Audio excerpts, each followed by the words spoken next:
బోధకుడని తెలుసు, నిజముగా రక్షకుడని తెలుసు, పాపల కొరకు వచ్చినటువంటి వాడని అందరికీ తెలుసు. కానీ ఈనాడు ఎంతో మంది యేసుక్రీస్తు శత్రువులు ఉన్నారు సంఘాల్లో యేసుక్రీస్తు శత్రువులు ఎవరు? వాక్యమును విననటువంటి వాడు శత్రువులు. వాక్యానికి లోబడక ఉండేటటువంటి వారు కూడా శత్రువులే.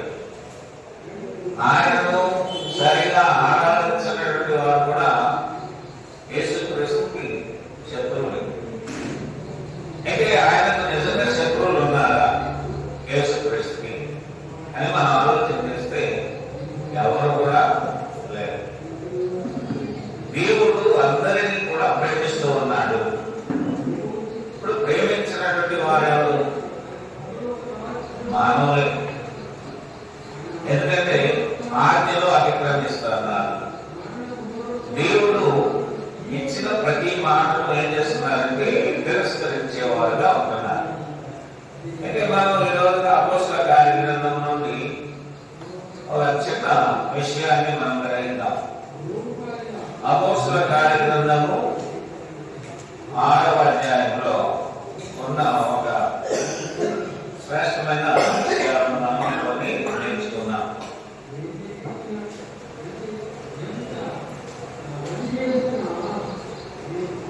అపోస్తల కార్యగ్రంథం 6వ అధ్యాయాన్ని పరిశీలిస్తే ఇక్కడ ఈ 6వ అధ్యాయంలో 15 వచనాలు ఉన్నాయి. ఎన్ని వచనాలు ఉన్నాయి? 15 వచనాలు కూడా చాలా ఉన్నతమైనటువంటి విషయాన్ని మనకు బోధిస్తారు. ఈనాడు అనేకులు దేవుని మాట వినక నశించిపోతున్నటువంటి వారిని మనం సమాజంలో లోకంలో చూస్తున్నాం. అయితే అపోస్తల కార్యగ్రంథం 6వ అధ్యాయము 1వ వచనాన్ని చూస్తే ఆ దినములలో శిష్యుల సంఖ్య విస్తరించుతున్నప్పుడు అనుదిన పరిచర్యలో తమలోని చూచిరని ఇబ్రీల మీద గ్రీకు భాష మాట్లాడి యూదులకున్న స్వభావం ఏంటంటే మేము ధర్మశాస్త్రం తెలిసినటువంటి వారు, మేము గొప్పవారు, మాకు తెలిసింది ఇతరులకు తెలియదనేటువంటి అజ్ఞానంతో బ్రతుకుతున్నటువంటి వారు యూదులు. గొప్పవారే, వంశపరంగా గొప్పవారు. యోగా మతంలో ఉన్నటువంటి వారందరూ గొప్పవారు అన్నాడు. అయితే ఇక్కడ ఎవరిని చిన్న చూపు చూస్తున్నారు? పరిచర్యలో తమలోని విధవరాండ్రను చిన్న చూపు చూచిరని. చిన్న చూపు అంటే ఎదుటి వారు చూసినప్పుడు చిన్న చూపు చూసేవారు సంఘాల్లో కూడా ఉంటారు, సమాజంలో ఉన్నారు, గృహాల్లో కూడా ఉంటారు. మనం ఎప్పుడైనా సరే దేవుని మాటకు లోబడాలి. దేవుడు ఎవరైతే ప్రేమించాడో అలాగా ప్రేమించలేకపోతే మన క్రైస్తవులము కాము.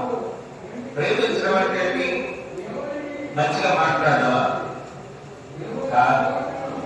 తక్కువ మార్గంలో ఉన్నటువంటి వ్యక్తులను మంచి మార్గంలో నడిపించడం.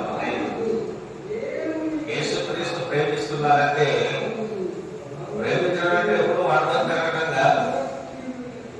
ఖండించము, గర్వించము, బుద్ధించము. ఎందుకంటే ఈ మూడు చేయకపోతే ఒక వ్యక్తి సంఘంలో ఉన్నటువంటి స్త్రీలు కానీ పురుషులు కానీ యవనస్తులు కానీ చెడిపోవడానికి అవకాశం ఉంటుంది. కుటుంబాల్లో కూడా తల్లిదండ్రులు హెచ్చరిస్తూ ఉంటారు. అదే మనముండే గృహాల్లో కూడా హెచ్చరించినప్పుడు ఆ మాటల్లో ప్రేమతో స్వీకరించవలసిన అవసరత ఉంది. స్వీకరణ చేయకపోతే, ఆ మాటను మనం గ్రహించకపోతే చిన్న చూపు నిర్లక్ష్యం. అంటే నీవు నా చెప్పేంత ఉన్నతమైనటువంటి వాడు కావు, నీవు నాకు చెప్పేంత గొప్పవాడవు కాదు, గొప్పవాడవు కాదు అని చిన్న చూపు. అంటే నాకంటే గొప్పవాడే కాదు. కానీ దేవుని మాటకి ఎవరైతే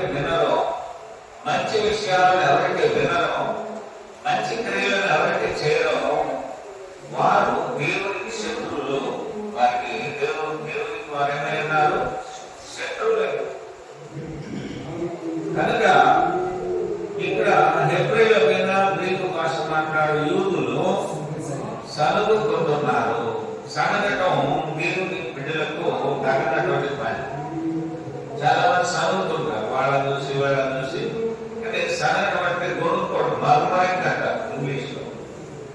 మర్మరింగ్ అంటే చెవులు కొనుక్కోవడం. ఎవరైనా చూసారా మీరు? కొనుక్కుంటూ ఉండటం. ఇది మహా చెడ్డ గుణం. దేవుని పిల్లలు, రక్షణ పొందినటువంటి వారు ఈ కొనుగోలు అనేది విడిచిపెట్టాలి. ఈ యొక్క మాటలు బట్టి సనగసాగంటే సనుగుతూ ఉండటం. సనగటం ఆత్మీయ ఎదుగుదలకు ఆటంకముగా ఉంటుంది కనుక మనం ఎదగలేకపోవడానికి కారణం ఏంటంటే సనుగుతూ ఉంటాం. ఇతరుల గురించి మనం ఎందుకు సనుగుతూ ఉన్నామంటే మనలో దేవుని వాక్యం లేకపోవడం వల్ల అనేకులు సనుగుతూ ఉన్నారు. యేసుక్రీస్తు విషయాల గురించి కూడా సనుక్కునేవారు ఉన్నారు, గొడుక్కునేవారు ఉన్నారు. వారందరూ ఎవరంటే క్రీస్తు విరోధులు, చెడ్డ మాటలంతా పలుకుతూ ఉంటారు క్రీస్తును. రెండవది ఏంటంటే అప్పుడు 12 అపోస్తలులు తమ యొద్దకు శిష్యుల సమూహమును పిలిచి, ఇక్కడ 12 మంది అపోస్తలులు తమ యొద్దకు శిష్యుల సమూహమును పిలిచి, అందరు శిష్యులు ఉన్నారు, అందరినీ కూడా పిలిచారు. పిలిచి మేము దేవుని వాక్యం బోధించడం మాని ఆహారం పంచిపెట్టుట యుక్తము కాదు. అపోస్తలుల పని ఏంటంటే సర్వ సృష్టికి వెళ్ళి సువార్తను ప్రకటించడమే, భోజనాలు పెట్టడం కాదు. చాలా మంది భోజనాలు పెడుతుంటారు. ఆదివారం అంటే పునరుద్ధాన దినం అంటూ భోజనాలు పెట్టుకోండి, విందులు చేసుకోండి అని చెప్పలేదు. ఏం చెప్తున్నారు శిష్యులు? ఏం చెప్తున్నారు? నేను దేవుని వాక్యము బోధించడం మాని ఆహారం పంచిపెట్టుట యుక్తము అంటే సరైన పని కాదు అని. ఇక్కడ చాలా మంది ఆదివారం భోజనాలు పెట్టుకుంటూ ఉంటారు. వాక్యము ప్రకటించడానికి, వాక్యం బోధించడానికి ఆటంకం. ఆదివారం నిజంగా వచ్చేవాడు అనుభవంలో మనకి లెక్క వెళ్ళాలంటే భోజనం పెట్టుకోవడం, భోజనం కొరకే వచ్చేవాడు ఉంటారు చాలా మంది. ఎక్కడికి? ప్రార్థనకు వస్తారు. అయితే మనం దేవుని వాక్యాన్ని ఆలోచన చేసినప్పుడు ఆహారం పంచిపెట్టుట ఉత్తమమైన కాదు. సంఘము యొక్క పనికి ఆటంకం. కొద్దిసేపు అదే వ్యక్తులు ఆహారం కొరకు వచ్చినప్పుడు తొందరగా ముగించమంటారు. వారు దేని కొరకు వచ్చారు? ఆహారం కొరకు వచ్చారు. శిష్యులు ఏం చెప్తున్నారు ఇక్కడ? 6వ అధ్యాయంలో చక్కటి మాట చెప్పారు. 2వ వచనం, అప్పుడు 12 అపోస్తలులు తమ యొద్దకు శిష్యుల సమూహమును పిలిచి మేము దేవుని వాక్యము బోధించడం మాని ఆహారం పంచిపెట్టుట యుక్తము కాదు. ఆహారము అంటే వాళ్ళ దగ్గర కూర్చోడు, భోజనం దగ్గర నిలబడతారు చాలా మంది. అంటే సిద్ధపాటు చేసుకుంటూ ఉంటారు. దేనికి ముందు వాడికి పెట్టాలని అయితే వాళ్ళు అసలు మంది ఆయన అంటారు. ఎక్కడైనా బర్త్డేలో, మ్యారేజ్ ఫంక్షన్స్ లో చూడండి, అక్కడ ఒక పెళ్లి కుమార్తెకు పెళ్లి కుమారుడికి ఇచ్చే సందేశాన్ని వినేవారు తక్కువ. కొంతమంది వాచ్యం చూస్తుంటారు, ఏమని తొందర ముగించేది. దానికి అర్థం తిండి కొరకు వచ్చేవాళ్ళు వాక్యాన్ని గ్రహించరు. అంటే వారి దృష్టి దేని మీద ఉంది? వాక్యం మీద లేదు. అదే శిష్యులు చెబుతున్నారు. ఏమంటున్నారంటే మేము దేవుని వాక్యము బోధించడం కానీ సంఘములో, సమాజంలో ఏది బోధించాలంటే వాక్యమును బోధించాలి. ఏ వాక్యం అని? పెట్టకథలు, బుర్రకథలు, డ్రామాలు, డాన్సులు కాదు. దేవుని వాక్యము. యేసుక్రీస్తు అక్కడ డాన్స్ వేసినట్లేదు ఉందమ్మా బైబిల్లో. నాటకాలు వేసినట్టుందా శిష్యులు? లేదు.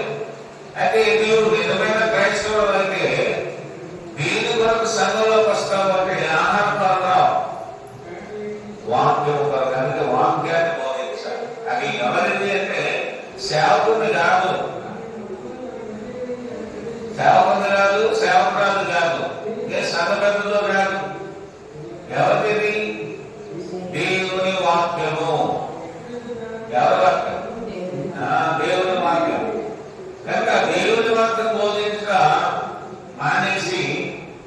ఆహారం పని పెట్టడం మా పని కాదు అని స్పష్టంగా అపోస్తులైనటువంటి వాళ్ళు చెప్తున్నారు. ఎవరు చెప్తున్నారంటే అక్కడ శిష్యుల సమూహం ఉంది. శిష్యులు అంటే దేవుని మాటలు వినే వాళ్ళందరూ శిష్యులే. ఈ శిష్యులందరూ ఏం పొందాలి? రక్షణ పొందాలి. 3వ వచనం, కాబట్టి సహోదరులారా ఆత్మతోను జ్ఞానముతోను నిండుకొని మంచి పేరు పొందిన 7 మనుషులను మీరు ఏర్పరచుకొని మేము వారిని ఈ పనికి నియమితము. భోజనాలు పరిచేవాడు కూడా, భోజనం డిస్ట్రిబ్యూట్ చేసేవాడు ఏ తాగుబోతులో తిరుగుబోతులో ఇటువంటి వాళ్ళు పెడుతుంటారు. చాలా చోట్ల వడ్డించేవారు ఎలా ఉన్నారంటే చూడండి, అక్కడ చక్కటి మాటలు చెప్తారు. ఆత్మతోనూ జ్ఞానముతోనూ నిండుకొని మంచి పేరు పొందిన 7 మనుషులను మీలో ఏర్పరచుకోండి. ఎంత మంచి మాట చూడండి. ఈనాడు మంచి మనుషులను వెతకడం కష్టం. మంచి వినేవాళ్ళు తక్కువ, చెడును అనుసరిస్తూ చెడును ఇష్టపడేవారు చాలా మంది. అయితే ఈ భోజనాల కార్యక్రమానికి ఎంత ఒక మంచి ప్లానింగ్ చేశారో చూడండి. భోజనం మంచి పెట్టేవారు కూడా 3 మనుషులు అనుకుంటూ పెట్టకూడదు. దేవుడికి ఇచ్చేటప్పుడు ఎలా ఇవ్వాలి? ఎలాగ ప్రేమతో ఇవ్వాలి. అదే ఇక్కడ భోజనం పెట్టేవాడు కూడా అర్హత పెట్టాడు. వాళ్ళకి ఎన్నిక చేశారు. ఎంతమందిని? 7 ఎన్నిక చేశారు. వారు ఆత్మతో నింపబడాలి, జ్ఞానముతో నిండుకున్న వారి అన్నారు, మంచి పేరు పొందిన వారి అన్నారు. ఎంతమందిని? 7. ఈ 3 క్వాలిటీస్ కూడా మనం ఒకరి భోజనం పెట్టేటప్పుడు మనం కలిగి ఉండాలి. ఏదో పెట్టాం, వీళ్ళు మనవాళ్ళు కాబట్టి ఎక్కువ పెట్టాం, వీళ్ళు బయటవాళ్ళు కాబట్టి వీళ్ళకి తక్కువ పెడతాం. ఇటువంటి వ్యాసాలు కూడా దేవుడు ఎదుట బయటపడి. ఎందుకంటే ఆయన మంచి పెట్టే వాళ్ళకు కూడా కొన్ని అర్హతలు పెట్టాడు. ఏ అర్హతలు అంటే ఆత్మతో నింపబడి ఉండాలి ఒకటి. రెండోది జ్ఞానముతో నింపబడి ఉండాలి. ఏ జ్ఞానం? లోక సంబంధమైన జ్ఞానం కాదు, దేవుని జ్ఞానం. చూడండి, యేసుక్రీస్తు బోధ చేసినప్పుడు అనేక ప్రాంతాల నుండి యేసుక్రీస్తు వద్దకు వచ్చారా లేదా? అందరికీ సమానంగా పంచారు. చేపలు కానీ రొట్టెలు కానీ. ఎందుకు పంచిపెట్టాడట? పంచిపెట్టడంలో కూడా ఆయన ప్రేమ కలిగి ఉన్నాడు. కాబట్టి క్రైస్తవునిలో ఉండవలసిన క్వాలిటీ ఏంటంటే కులాన్ని ప్రేమించడం, మతాన్ని ప్రేమించడం, ప్రాంతాలను ప్రేమించడం, మన వాళ్ళను ప్రేమించడం. ఇదిగా ఆయన అందరినీ ప్రేమించడానికి అందరి దేవుడు అయ్యాడు. యేసుక్రీస్తు అందరికీ ప్రభు, అంటే పరిపాలకుడు. ప్రభు అనగా పరిపాలకుడు. సంఘ పరిపాలన జరగాలంటే అక్కడ యేసుక్రీస్తు ప్రభు అయి ఉండాలి. పాస్టర్ గారు ప్రభుత్వం అంటే కులంలో పాడైపోతుంది సంఘం.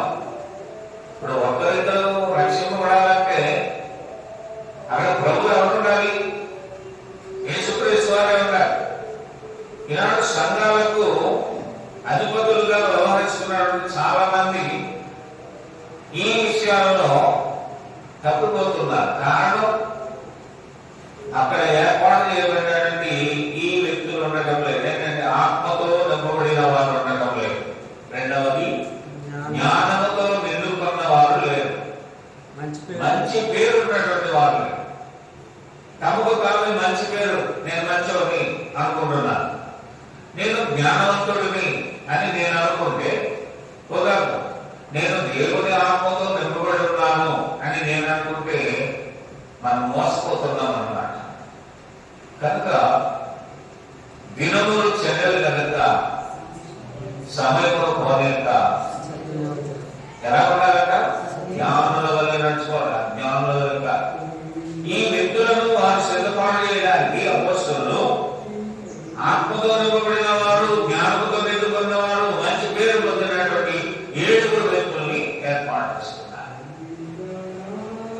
ఈ 7 వ్యక్తులు యొక్క క్వాలిటీస్ మనం చూసాం ఇక్కడ. మేము వారిని ఈ పనికి నియమిస్తాము. ఏ పనికి? ఒక పనికి నియమించాలంటే ఆ వ్యక్తులకు క్వాలిఫికేషన్స్ ఉండాలి. నాకు ప్రతిభలోచన కూడా ఉన్నారు. ఒక కుమారుడుగా యేసుక్రీస్తు వారు దేవుని మంచి పేరు పొందాడు. ఈయన నా ప్రియ కుమారుడు, ఈయన నేను ఆనందించుతున్నాను అని ఆ మాట ఎందుకన్నాడంటే తండ్రి చిత్తాన్ని నెరవేరుస్తున్నాడు. లేఖనాల ప్రకారం, దేని ప్రకారం?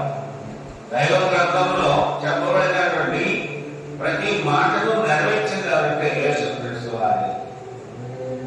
కనుక మనము 5వ వచనాన్ని పరిశీలిస్తే ఈ మాట జన సమూహం అందరికీ ఇష్టమైనందున వారు విశ్వాసముతోనూ పరిశుద్ధాత్మతోనూ నిండుకొనిన వాడైన స్టెఫను, ఫిలిప్పు, ప్రొకోరు, నికానోరు, తీమోను, పర్మెనాసు, యూదుల మత ప్రవిష్టుడును, అంతియోకయ వాడును అగు నికోలాసు అను వారిని ఏర్పరచుకొని ఆ 7 వ్యక్తుల పేరు కూడా మనకు బైబిల్ తెలియజేస్తుంది 5వ వచనంలో. వీరిని ఏర్పరచుకున్నారు. వీరు ఏ పనికి? అక్కడ జరిగే పరిచర్య నిమిత్తము ఏర్పాటు. సంఘంలో కూడా పరిచర్య చేయడానికి బాధ్యతలు అప్పగించబడడానికి వారు దేంతో నింపబడాలి? ఆత్మతో, జ్ఞానముతో, మంచి పేరు కలిగిన వారికి ఇవ్వాలి అర్హత. కాబట్టి నీవు అర్హతను సంపాదిస్తే దేవుడు పరిచర్య ధర్మాన్ని అనుభవిస్తాడు. ఈనాడు అనేకులు బైబిల్ చదవలేకపోవడానికి కారణం ఏంటి? వారు ఆత్మతో నింపబడి ఉండట్లేదు, జ్ఞానముతో నింపబడి ఉండట్లేదు, వారి జీవితాల్లో మంచి పేరు లేదు. అయితే లోకంలో చలామణి అవుతున్నారు, సంఘాల్లో చలామణి అవుతున్నారు. కారణం లోకం నిన్ను మెచ్చచ్చు, కానీ దేవుడు నిన్ను అంగీకరించు. అందుకే మత్తయి సువార్త 7వ అధ్యాయంలో 21వ వచనం ప్రభువా ప్రభువా తండ్రి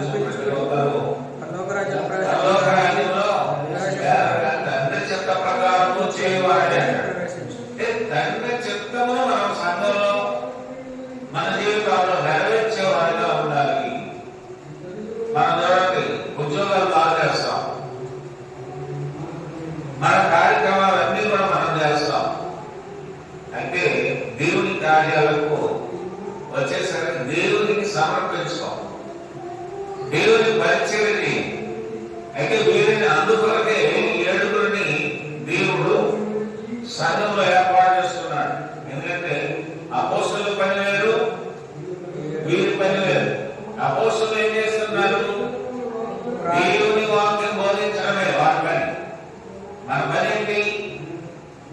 నీకు ఒక తలాంతు ఉంటే సంఘములో ఆ పనిని నీవు దేవుని కొరకు ఉపయోగిస్తున్నావా? ఒక ప్రశ్న. నీ కొరకే నువ్వు ఉపయోగించుకోవడం కాదు. చూడండి, అందరూ వారి వారి పనులు చేసుకుంటున్నారు. యేసు క్రీస్తు కార్యములు చూడవచ్చు. నీ ప్రతి సంపాదనలో, నీ ప్రతి పనిలో కూడా యేసు క్రీస్తు కనిపించాలి. నీ యొక్క స్వలాభం కొరకు, నీ యొక్క సొంత విధానాల కొరకు యేసు క్రీస్తును ఉపయోగించకూడదు. మీరు అదే చెప్తున్నారు అపోస్తలులు. మా పని ఈ పని కాదు, మేము దేవుని వాక్యమును బోధించడం మా పని. అందుకే 6వ వచనంలో వారిని అపోస్తలుల ఎదురుగా పెట్టి వీరు ప్రార్థన చేసి వారి మీద చేతులు ఉంచి. ఎవరు ప్రార్థన చేశారు? అపోస్తలులు 7 తల మీద చేతులు చేశారంటే ప్రార్థన చేశారు. మనం చేతులు ఉంచినప్పుడు వారు మంచి పేరు కలిగిన వారిగా ఉంటేనే మనం చేయగలిగారు. రెండవది, వారు జ్ఞానముతో నింపబడినప్పుడే వారి దగ్గర చేతులు ఉంచాలి. ఆత్మతో నింపబడ్డారా లేదా ఈ సేవకుడు కూడా గమనించాలి. ప్రతి ఒక్కరిని చేతులెత్తకూడదు, అది శాపం. నీవు ధర్మం ఎవరు చేయాలి చెప్పండి? ధర్మం ఎవరు చేస్తావు? అవసరంలో ఉన్నవాడిని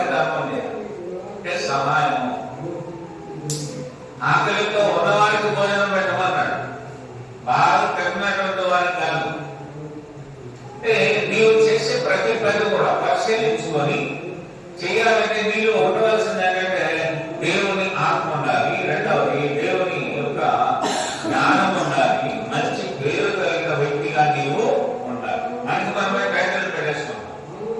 నేను పాస్టర్ని, నేను సంఘ పెద్దని, నేను విశ్వాసని. అయితే దేవుని చేత ఎందుకు చేపట్టాలి? వీళ్ళు ఏ పని? ఆహారము పంచిపెట్టడానికి. ఏడవచ్చు దేవుని వాక్యము ప్రబలమై శిష్యుల సంఖ్య యెరూషలేములో బహుగా విస్తరించను. వాక్యం ఎలా విస్తరిస్తుంది? బహుగా.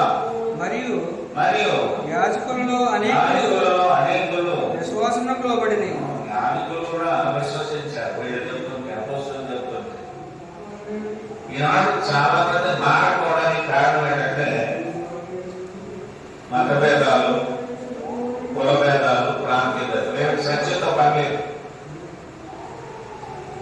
మా వాడ మనం అక్కడికి, నువ్వు ఇలాగా, నువ్వు ఇక్కడికి, వాటితో మనం పర్లోకి వెళ్ళలేదు. ఈనాడు ఎక్కడ పడితే అక్కడ కుల భేదాలు, మత భేదాలు, ప్రాంతీయ భేదాలు, వ్యక్తుల యొక్క స్థితిగతులను బట్టి సంఘాలు నడిపించబడుతున్నాయి. అయితే ఇక్కడ దీని వలన అభివృద్ధి అయింది సంఘము, సంఘాలు విస్తరించడానికి ప్రధానమైన కారణం ఏంటి? దేవుని వాక్యము ప్రబలమై.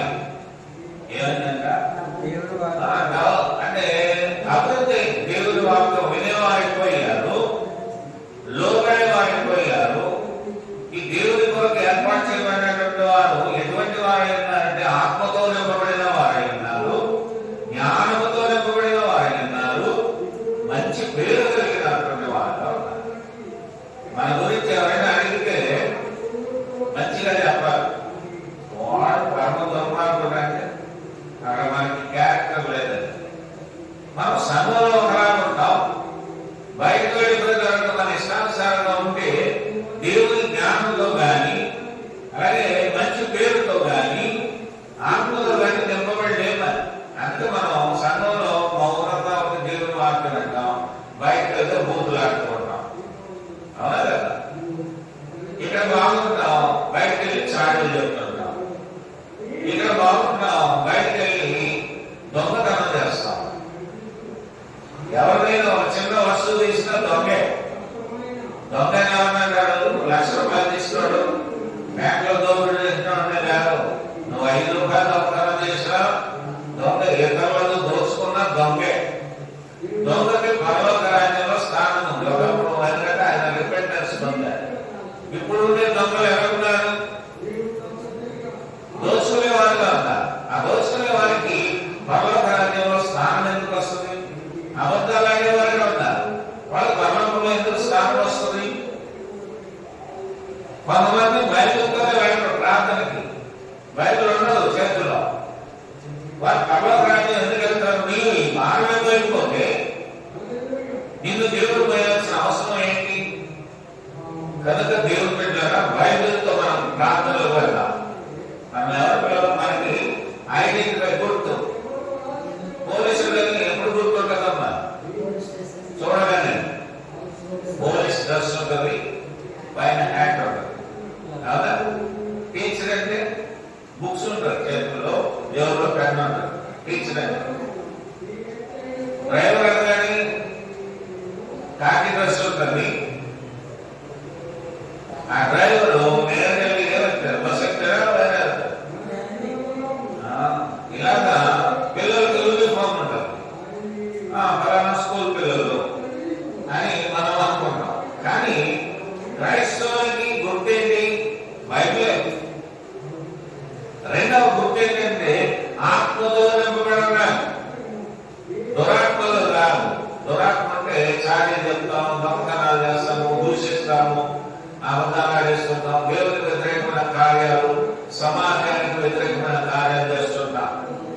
మనం అప్పుడే నిర్ణయించుకున్నాం, నేను దేవుని బిడ్డను కాను, నేనేం పొందాలి? బాప్తిజం పొందాలి. చెడు కార్యాలు చేసేవారు పరలోక రాజ్యం ఎందుకు వెళ్తారు? ఎవరు కదా? కనుకనే మనలో దేవుని ఆత్మ ఉండాలి, జ్ఞానం జీవితాల్లో మనం సంపాదించుకోవాలి. వాక్యం ఏమంటది ప్రసంగి గ్రంథంలో, సుగంధ తైలము కంటే మంచి పేరు మేలు. పుట్టడం గొప్పదా, చనిపోవడం గొప్పదా? అన్నది నేను పుట్టాను, నేను పుట్టగలను, ఓ బిడ్డ పుడితే బాగున్నాను, కానీ చనిపోవడమే బెస్ట్. ఎందుకు చెప్పండి? చావుని ఇన్వైట్ చేయాలి మనం. మరణము అనగా సమాధి. మన పాపాలన్నీ సమాధి చేసేటప్పుడంటే మనం నిజంగా నేలలో బాప్తిజం పొందినంత మాత్రం మారిపోయాడు అనుకోవడం తప్పు. అవినీతి కార్యాలు శరీరంలో ఉన్నంత వరకు ఉన్నది ప్రతి ఒక్కరికి. ఇప్పుడు నేనున్నాను, నాకు కూడా ఆశ ఉంటుంది, ఉండదా? ఉంటుందా? ఉండదా? సంపాదించుకోవాలి, నా బిడ్డలు పెట్టాలి, నా కుటుంబాన్ని ఇలా చూసుకోవాలని ప్రతి ఒక్కరికి ఉంటుంది. ఒక్కొక్క ఆశ ఉంటుంది. అవడేమో నేను బాగా దొంగతనం చేయాలి, సంపాదించుకోవాలనుకుంటాడు వాడు. ఇంకోటి నేను మందు కొట్టాడు బాగా. ఇంకోటి అనుకుంటాడు నేను ఈ ఊరు వదిలిపెట్టి వేరే ఊరు వెళ్ళి సంపాదించుకోవాలనుకుంటాడు.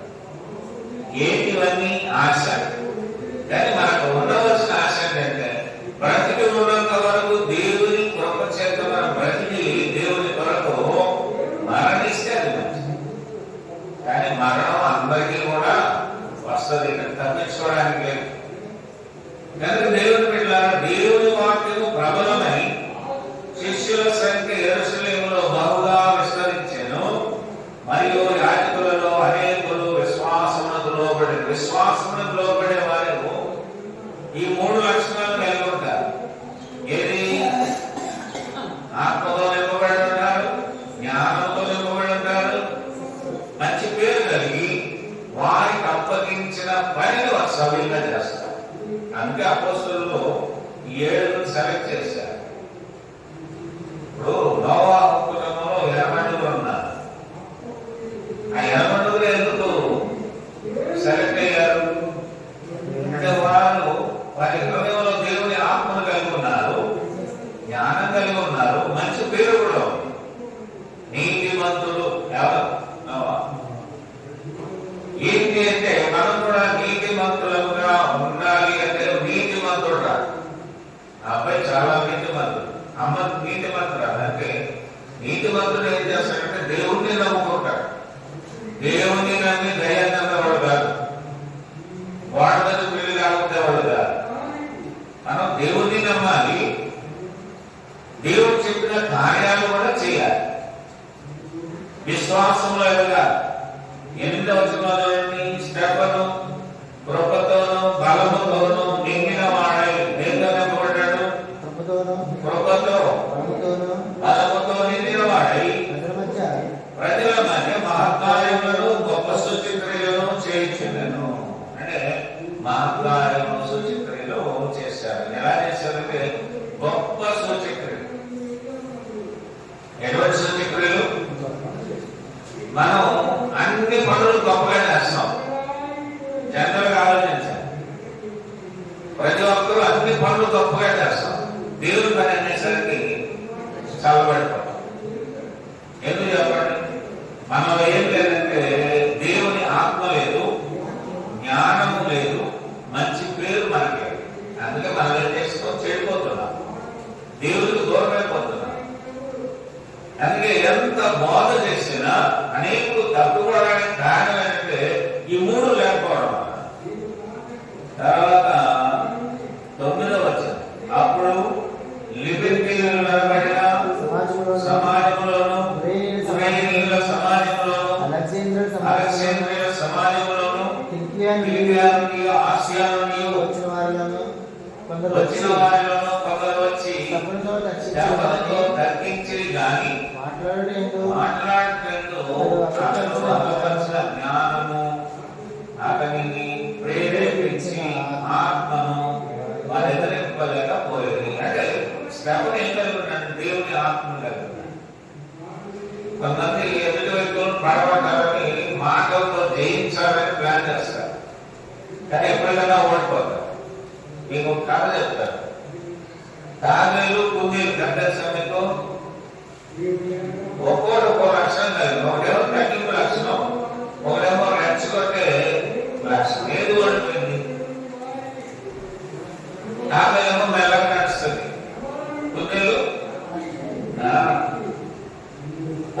ఎవరు గెలిచారు? తావే.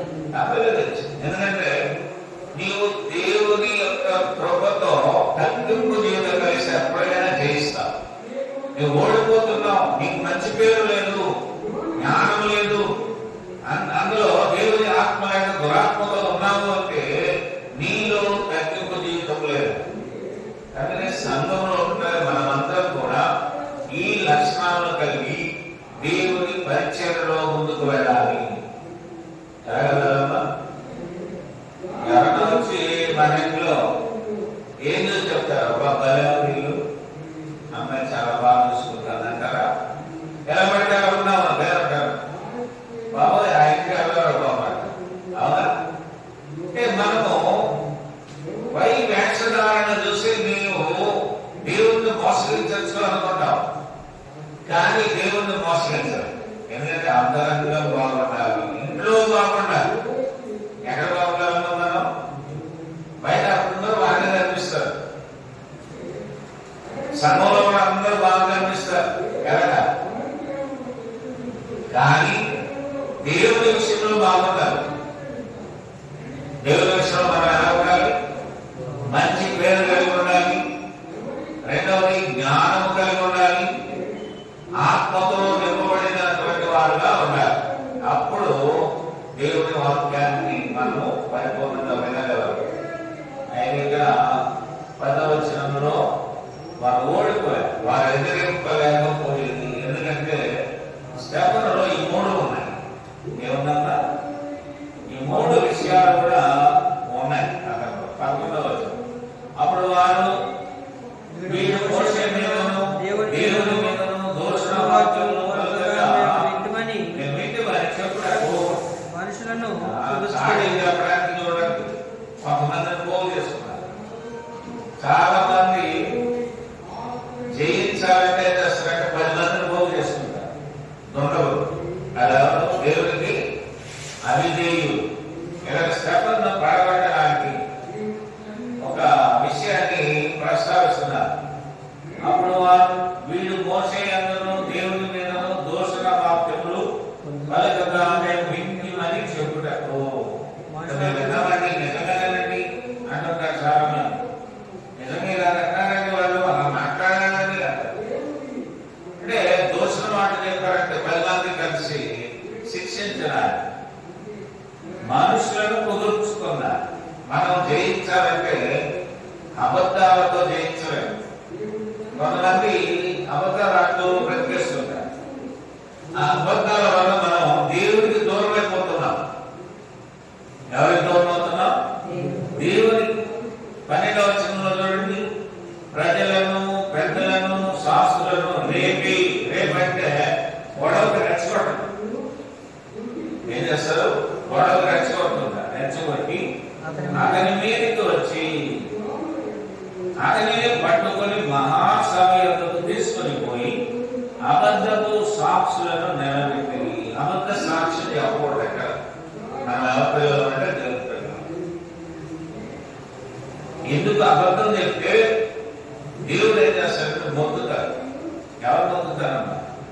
దేవుడు మొక్కుతారు. అందుకని దేవుని యుద్ధకు వచ్చేవారు ఇలాంటి పనులు చేయకుండా జాగ్రత్త పడాలి. అంటే శ్రవణ విషయంలో అతనిని పట్టుకొని మహాసభ యొద్దకు తీసుకొని పోయి అబద్ధపు సాక్షులను నిలవబెట్టి వారు ఈ మనుషులు ఎప్పుడునూ ఈ పరిశుద్ధ స్థలమునకు మన ధర్మశాస్త్రమునకు విరోధముగా మాట్లాడుతున్నారు అన్న. అంటే లేని వాటిని చెప్పడం. మనం చేస్తున్నాం, మనం అలాగా చెప్పుకున్నాం, కానీ స్టెఫను మీద ఏం చేస్తున్నారు? అలాగే చెప్తున్నారు అందరికీ. అంటే మనము ఇతరుల వలన అలాగ బాధించబడినప్పుడు మనకి క్షేమమే. చెప్పినటువంటి వ్యక్తులు ఏం పోగు చేసుకుంటున్నారు? పాపమును పోగు చేసుకుంటున్నారు. కానీ నిజానికి స్టెఫను మంచివాడు. నిలబెట్టవాడమ్మా మంచివాడే, కానీ అబద్ధాలు చెప్పడానికి కొంతమంది పోగు చేసుకోండి. అంటే జయించాలంటే అబద్ధికులను పోగు చేసుకోవాలి.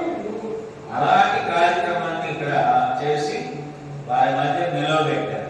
వారు ఈ మనుషులు ఎప్పుడునూ ఈ పరిశుద్ధ స్థానమును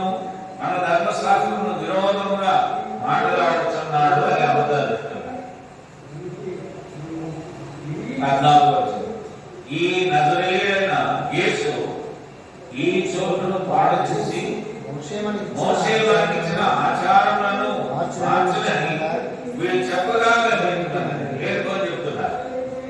ఎవరి మీద? పాపం ఆయన మంచివాడే, కానీ అతను దేనితో చెప్పబడ్డాడు? ఆత్మలో జ్ఞానంలో మంచి పేరు కలిగిన వాడు. అయితే వీళ్ళకి ఆ లక్షణాలు లేదు కనుక అందరూ చేరి స్టెఫను మీద నేరాన్ని మోపుతున్నారు. కాబట్టి అందరూ కూడా ఏమైపోయారు? విరోధముగా మాట్లాడుతున్నాడని స్టేట్మెంట్ ఇస్తున్నారు. 14వ వచనంలో మోషే మనకి ఇచ్చిన ఆచారాలను మార్చమని వీళ్ళు చెప్పగా మేము వింటున్నానని, అంటే లేని వాటిని చెప్పాడు అని చెప్తున్నారు.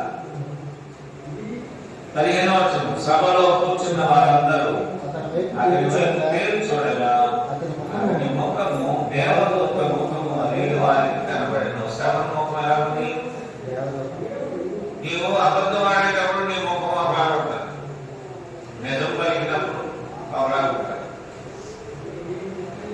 కనుక మనము అన్ని విషయాల్లో దేవుని యొక్క నిజము పలికేవారుగా ఉండాలి. పంచిపెట్టడంలో ఈ 3 గుణాలను కలిగి ఉండాలి. నీ తల్లిదండ్రులకు పెట్టిన, నీ అన్నదమ్ములకు పెట్టిన, నీ యొక్క అత్తమామలకు పెట్టిన, నీ కుటుంబ సభ్యులకు పెట్టిన, ఎవరికి పెట్టినా మనము దేవుని ఆత్మతో జ్ఞానంతో నిండుకొని మంచి పేరు కలిగి అప్పుడు మనం పంచాలి. అందుకే మనకి ఈ 3 లక్షణాలు లేకుండా మనం దాన్ని పెడితే దానివల్ల ఏం ప్రయోజనమో, ఒళ్ళు తీసుకెళ్లి మంచి జ్ఞానంలో పడేసామనుకో, మీరు ఒళ్ళు తీసుకెళ్లి మంచి జ్ఞానంలో పడేసి పట్టుకొరకు ఎదురు చూస్తే వస్తుందా? ఎందువల్ల? అందులో పిండి పదార్థం లేదు, దానిలో లేదు, అలాగే దీనిలో వాక్యం లేదు, దేవుని జ్ఞానం లేదు, మంచి పేరు లేదు, ఆత్మ లేదు. అందుకని నీవు ఎవరి దగ్గర మంచి పేరు పొందే అవకాశము లేకుండా ఉంది. ఇప్పుడు ఏం కావాలి మనకి? దేవుని యొక్క మంచి పేరు కావాలి. మనము పనిచేసే ప్రతి స్థలంలో మంచి పేరు పొందుకోవాలి. మనము మంచి గుణమును కలిగి ఉండాలి. ఆ గుణం ఎలా వస్తుందంటే ఈ 3 కలిగి ఉన్నప్పుడే వస్తుంది. ఏది? దేవుని ఆత్మ కలిగి ఉండాలి. డబ్బు ఉంటే మనకి మంచి పేరు రాదు. మంచి ఉద్యోగం ఉంటే మంచి పేరు వస్తుందా? రాదు. ఈ 3 కలిగి నీ బాధ్యతలను సరిగా చేయగలిగితే, మంచి ప్రవర్తన కలిగి ఉంటే నిన్ను ఆఖరి వరకు ఏర్పాటు చేస్తాం. కనుక దేవుని బిడ్డలమైన మనం ఒక మాట చదువుకున్నప్పుడు ఈ సంఘంలో ఇప్పుడు చదవబడిన వాటిలో ఎన్ని విషయాలు ఉన్నాయో మన గ్రహించడం. ఒకటి సంఘ విస్తరణ ఉంది. ఏముందమ్మా? నెంబర్ 1 సంఘ విస్తరణ ఉంది. ఇదే సంఘ పరిచయంలో సమస్యలు ఉన్నాయి. ఏమున్నాయి? సమస్యలు ఉన్నాయి. అక్కడే మంచి వ్యక్తులను, పంచిపెట్టులకు అపోస్తలులు ఎదురు చేసిన వారు కూడా ఉన్నారు. అంతేకాకుండా స్టెఫను కృపతో నింపబడటం ఉంది. అలాగే దేవుని బిడ్డలమైన మనకు సంఘంలో ఉన్నట్టు మన మీద అబద్ధాలు చెప్పేవాడు చాలా మంది ఉంటారు. అబద్ధ సాక్షులు. ఎవరన్నా? అబద్ధ సాక్షులు. ఈ స్టెఫన్ జీవితంలో ఇవన్నీ కూడా ఆయన రుచి చూశాడు. దేవుని వాక్యాన్ని పరిశీలిస్తే లేవికాండం 19వ అధ్యాయం 11వ వచనం. లేవికాండం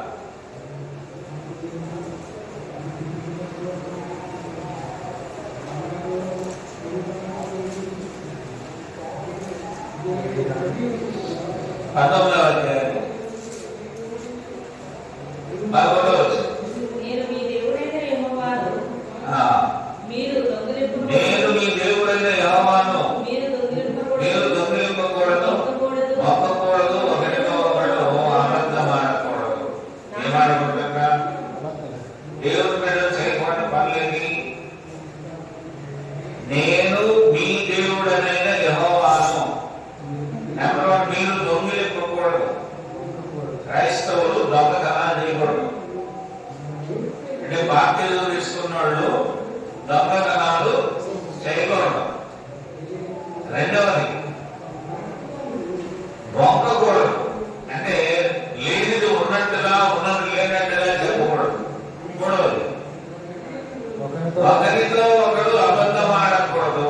మనమందరం ఉన్నాం, ఒకరితో ఒక అబద్ధాలు ఆడకూడదు.